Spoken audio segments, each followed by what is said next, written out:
Assalamualaikum warahmatullahi wabarakatuh. Teman-teman, hari ini kita masuk ke muatan pembelajaran IPS tentang makna proklamasi kemerdekaan.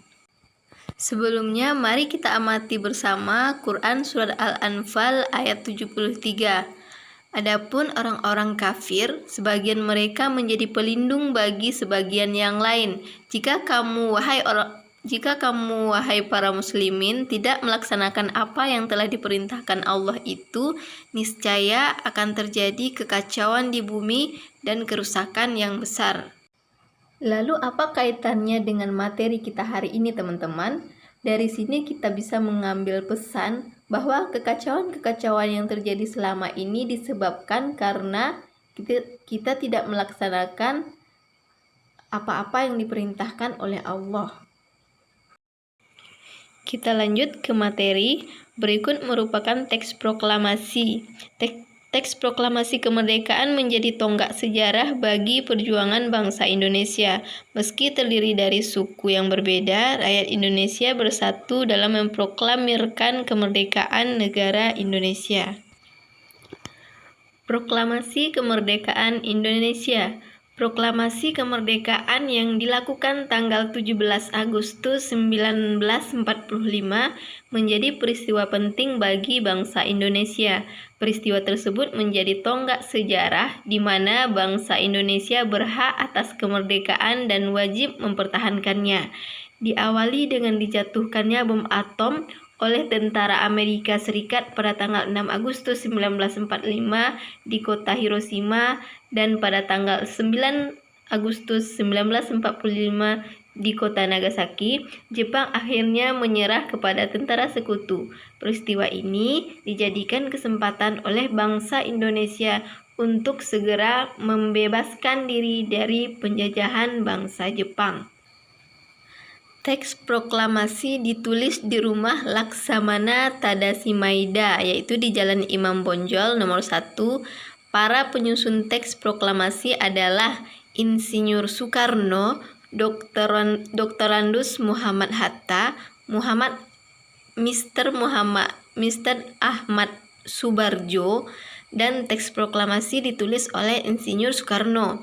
Saat itu hadir pula BM Diah Sayuti Melik Soekarni Sudiro Soekarni mengusulkan agar yang menandatangani teks proklamasi itu adalah Insinyur Soeharto dan Muhammad Hatta atas nama bangsa Indonesia.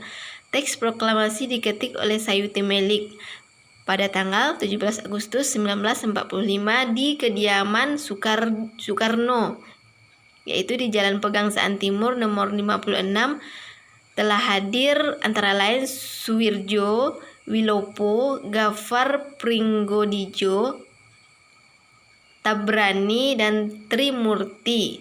Acara dimulai pada pukul 10 dengan pembacaan proklamasi oleh Soekarno dan disambung pidato singkat tanpa teks. Kemudian bendera merah putih yang telah dijahit oleh Fatmawati dikibarkan. Berikut makna penting proklamasi kemerdekaan bagi bangsa Indonesia. Yang pertama, sebagai puncak perjuangan Indonesia. Bangsa Indonesia telah dijajah selama bertahun-tahun oleh negara-negara Eropa sampai Jepang. Penduduk dengan latar belakang yang berbeda bersatu untuk melawan penjajah. Proklamasi kemerdekaan merupakan hasil dari perjuangan para pahlawan atas izin Allah. Kemudian yang kedua, pengakuan kepada dunia luar. Dengan membacakan teks proklamasi, Indonesia mengumumkan kepada dunia luar bahwa Indonesia adalah negara yang merdeka. Pengakuan ini merupakan pengakuan de facto, diikuti oleh pengakuan dari negara lain atau pengakuan de jure. Yang ketiga, menaikkan martabat bangsa. Pembacaan teks proklamasi memberikan pesan kepada negara lain bahwa Indonesia adalah negara yang bebas dari penjajahan, negara memiliki martabat, dan negara yang mandiri. Yang keempat, perjuangan sebagai negara baru. Indonesia adalah negara yang dibangun oleh rakyat dan untuk rakyat. Negara Indonesia adalah negara mandiri yang tidak tergantung kepada negara lain. Yang kelima, tonggak sejarah negara Indonesia. Pembacaan teks proklamasi merupakan awal dari masa kemerdekaan Indonesia yang terbebas dari belenggu penjajahan. Mengenai makna proklamasi kemerdekaan Indonesia pada pertemuan kali ini cukup sampai di sini dulu. Selanjutnya, antum silahkan membuat rangkuman untuk materi pembelajaran IPS hari ini. Kita tutup dengan lafaz hamdalah. Alhamdulillahirabbil alamin. Assalamualaikum warahmatullahi wabarakatuh.